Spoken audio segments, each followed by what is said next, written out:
Hi guys, happy Mother's Day. I make this video today on Mother's Day as a tribute to my mother, because my mother always said you should share things which you learn, and I have learned something during this lockdown period, and my process is still on, about which I've been ignorant all my life, because I have been given the wrong information and I've been educated in the wrong way. I am talking about mythology. You guys know what mythology is, but in reality, books like the Ramayana, Mahabharata, they have been taught to us as mythologies.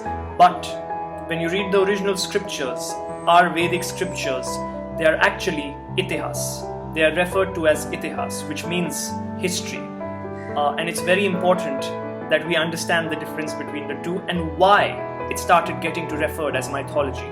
It was thanks to the Britishers. Yes, and their Indologists. I've been doing some research and reading about it, and it so happens that before the Brits colonized us, they had sent a research party to look at the country and to see how they could penetrate. And there was a gentleman by the name of Max Muller, who was one of the Indologists who was part of this research project, and one of his findings was that India is so rich in values and cultures because of our Vedic scriptures and our Vedas, that it is impossible to break this society because people are so righteous and people are so honest. There was no corruption. Yes, it's true. So what he suggested was there is only one way to break this nation is to break the very backbone, which is the Vedas. So he got Indologists who then in turn translated these texts into English, right? Which is where the term mythology was coined. And these texts were called mythology. They in turn introduced the English education system and called it the way to be studied. The Indians were in awe because the whites were telling us. Even when I was growing up, convent education was looked up to.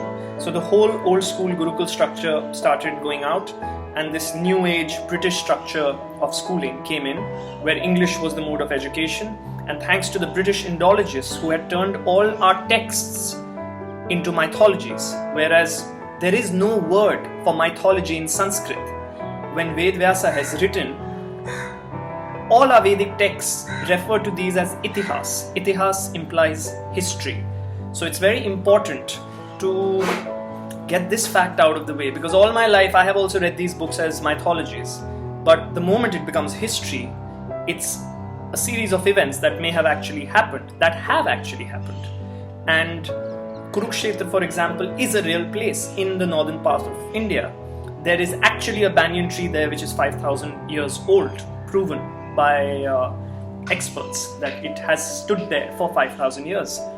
Yes, the minute details may have been tampered with here and there, but the fact is that these events did happen. And only when we look at them through the lens of history and not mythology will we be able to understand what these books are trying to teach us. So it's my small little effort to share this insight that I have got in this time of quarantine. I have read the 10 Upanishads, I am reading the Gita now, and I will keep sharing these small little facts. Please comment if you guys enjoyed this, and I will keep sharing 1 or 2 a week. Fun, exciting stuff, not boring. Alright, have a good day.